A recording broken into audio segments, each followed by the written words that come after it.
Canton Confidential, the Karen Reed murder trial, starts right now. We're comparing those references to the mixture that we obtained from the taillight. A small portion or the hair was put into a tube, and then it went through that DNA extraction. The DNA profile was interpreted as a 3-person mixture, including male DNA. So in this case, that would be very strong support for inclusion. I have evidence that he was outside, but I don't have anything putting him inside the residence. Expert witnesses for the Commonwealth on the stand today, detailing the DNA found on the back of Karen Reed's SUV. Good evening and welcome back to Canton Confidential. I'm Glenn Jones. I'm J.C. Monahan. It was a full day of testimony. The jury was presented with a wide-ranging details and data. It sometimes felt like you were back in math or science class today. The day, however, began with the defense wrapping up its cross-examination of Detective Lieutenant Brian Tully. It was then followed by expert testimony from several scientists and DNA analysts. Yeah, I never did very well in science class. We have a lot of information to dig into tonight. Joining us live with an overview of the proceedings today is our Kirsten Glavin at the courthouse. Kirsten. Yeah, as you said, a lot of data was presented today, ranging from cell phones to DNA evidence. Out here, it was a little bit of a different story. Karen Reed stopped to answer a few of our questions, and someone dressed as a red Solo cup showed up to the courthouse. Back on the stand Thursday, Massachusetts State Police Detective Lieutenant Brian Tully. Starting at 12:33 a.m. to 6:03 a.m., there were 53 phone calls from Miss Reed to a phone number associated with John O'Keefe. The lieutenant recounting the steps he believes Karen Reed took the night John O'Keefe was killed. It's important to figure out the movements of someone that we're investigating for a crime. A map shown to jurors laying out the possible routes Reed drove based on cell phone data and street cameras. The prosecution pointing to a roughly 15-minute gap where they believe Reed drove back to Fairview Road before going to the McCabe's house early that morning. Would that allow for sufficient time to go from where it's viewable on the Temple Beth Abraham video for the vehicle to then travel to 34 Fairview Road and then travel to 12 Country Lane? Yes. Reed's defense questioning that data. Lieutenant Tully also asked about why investigators never went into the home. I'm asking if you believe it was reasonable if a man is found 30 feet outside the front door of a home and he's got no winter gear on whatsoever, that perhaps he came from inside the home not having donned his winter gear. Objection. And later asked about the number of items he bagged in evidence. There are 5 items in that bag, or in those 2 bags, right? Just the plastic. Correct. And yet your report very clearly says there were 3. Well, as memorialized on the bag, it says pieces of clear plastic. So I'll take the hit that my report does not properly memorialize it. Outside of court, a send-off with pom-poms as Reed's supporters lined the sidewalks during a lunch break. And then a red Solo cup carrying a Free Karen Reed sign, walking a dog. This, as Reed tells us, she's not worried after the day's testimony. Just saying that John's DNA is on John's clothes. That's all they proved. And have you made a decision about if you're going to be testifying? I haven't. I'll do whatever is required. It's up to the attorneys, Kirsten. How are you feeling about how this is going so far? Really well, really well. It's a relief. All the hard work we've done and everything we've uncovered is finally coming to light. Again, DNA analysts did testify for quite a while today. We'll get to that later in this show. Looking ahead, there is another full day of court scheduled for tomorrow, and the judge did say that we are still on schedule here. Glenn, JC.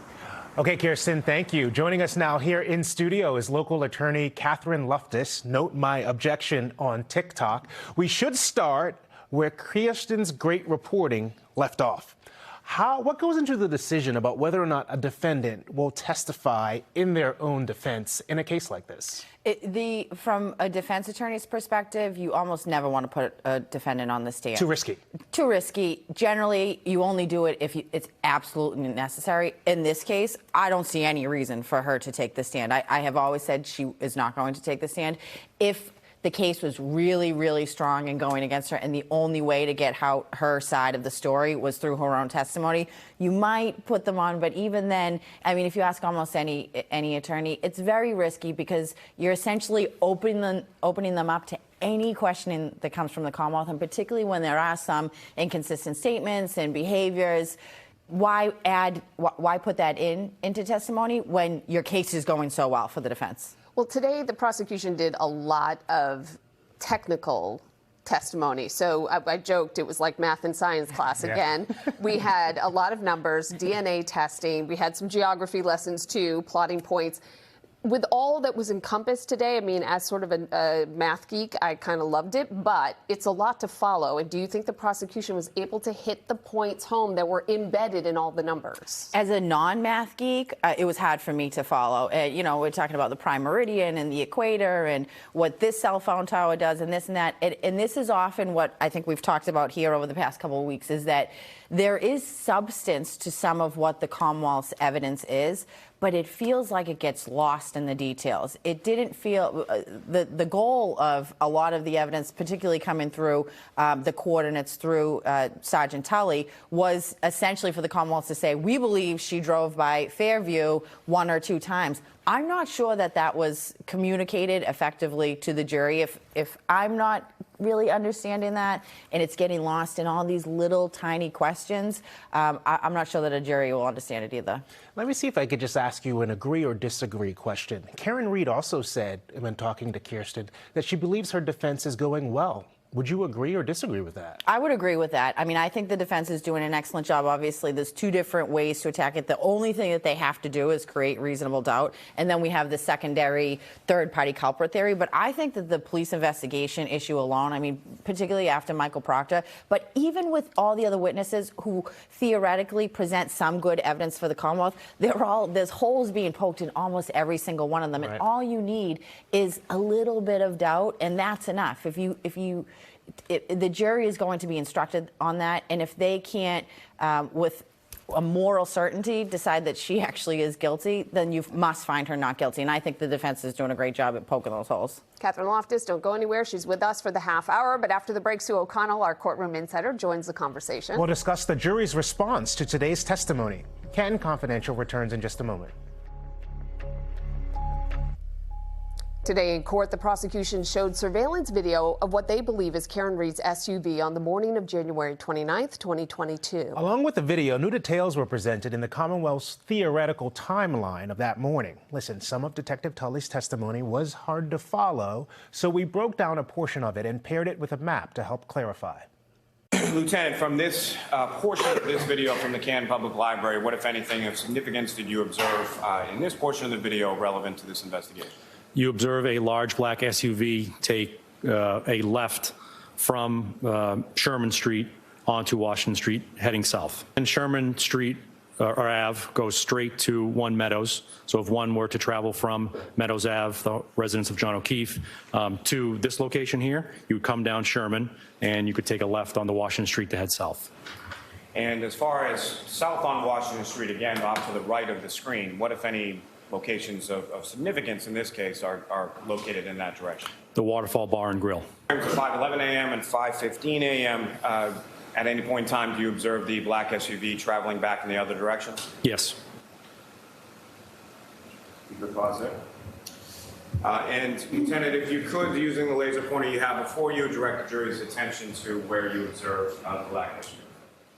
Here on Washington Street, near the intersection. For the record, this is from the Temple Beth Abraham video. This is from the period of 5:10 a.m. to 5:20 a.m., which is the second video. Trooper, with regard to this video, at some point around 5:18 a.m., what, if anything, did you observe of significance or relevance to this investigation from that period of the video? A large black SUV travel left to right on the screen. The left side of the screen would be in the direction of the Canton Public Library and the Waterfall Bar and Grill. Off to the right, again, would be the intersection with Dedham Street, which one could take to 34 Fairview. What time it was that the defendant, approximately what time it was that the defendant arrived at Ms. McCabe's home?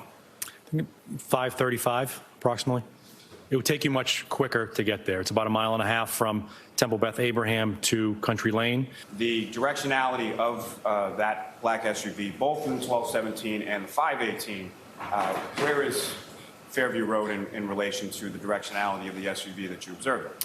That SUV could take a left onto Dedham Street and then a left onto Cedar Crest to enter down to Fairview Road. From 5:18 to about 5:35 or so, would that allow for sufficient time to go from where it's viewable on the Temple Beth Abraham video for the vehicle to then travel to 34 Fairview Road and then travel to 12 Country Lane? Yes. Okay, did you get all that?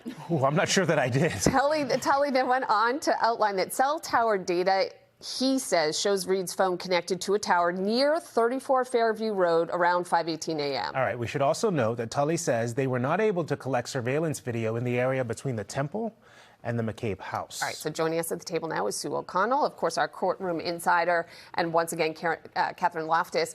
A lot thrown at the jury today.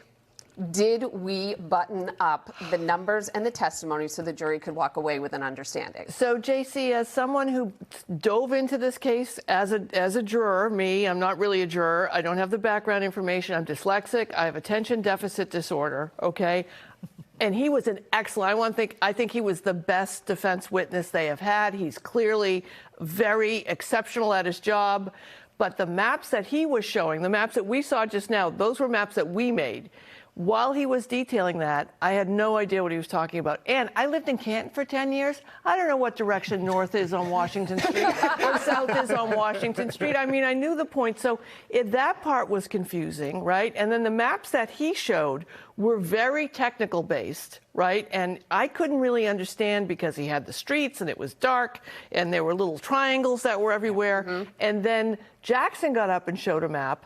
And Tully was pushing back because it didn't have enough detail. But I'm like, no, now I understand. If you had shown me this map, this is the map that Jackson showed, I would have understood more clearly what Tully was trying to say. Now, I don't know if this is on Tully or if it's on Lally, but I was completely overwhelmed, so much so that at the end of Lally's testimony, 4 reporters, 3 of whom have been following this case from the beginning, we had to get together and say, okay, what is the takeaway from Tully? We missed the whole drive to Fairview. Mm-hmm. We missed that. Yeah. Wow. Okay. So, and we're not the jury. That's where I don't want to cut you off. Just real quickly, am I interpreting this correctly? That it's a weakness of Lally, in the sense that with all that testimony, you can't just get one sentence out that says, "What does all this mean?" Yes. Okay. Yes. Sorry. I think it is because, like Sue said, it's there. You have this sergeant who's on the stand who is clearly very intelligent. He's very detailed. He's very well prepared. He is like doing this from memory. He knows exactly every single thing.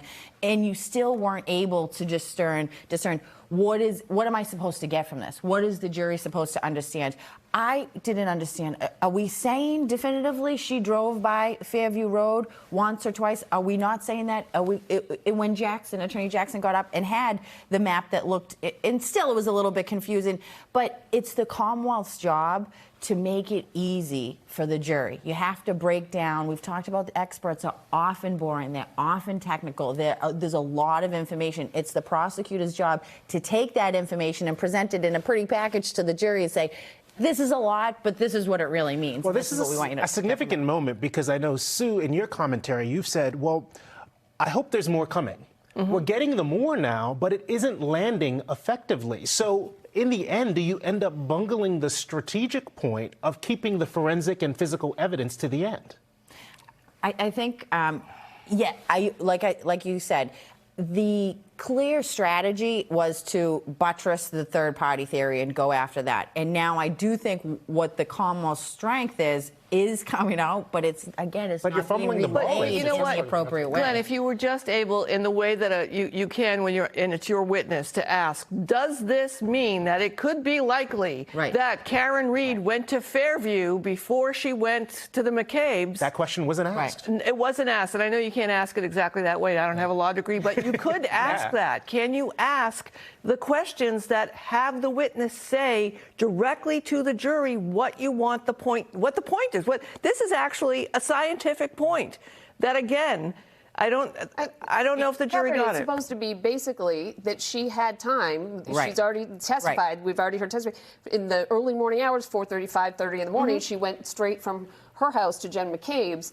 And basically today, right, there was time for her and there could to be have gone data that shows she did. There could be tracking data that shows that she did. You can, say it's true or not. I mean, you can evaluate it how you will, but that's the message that I fear didn't get through to the jury. Again, this excellent witness. Right. Yeah.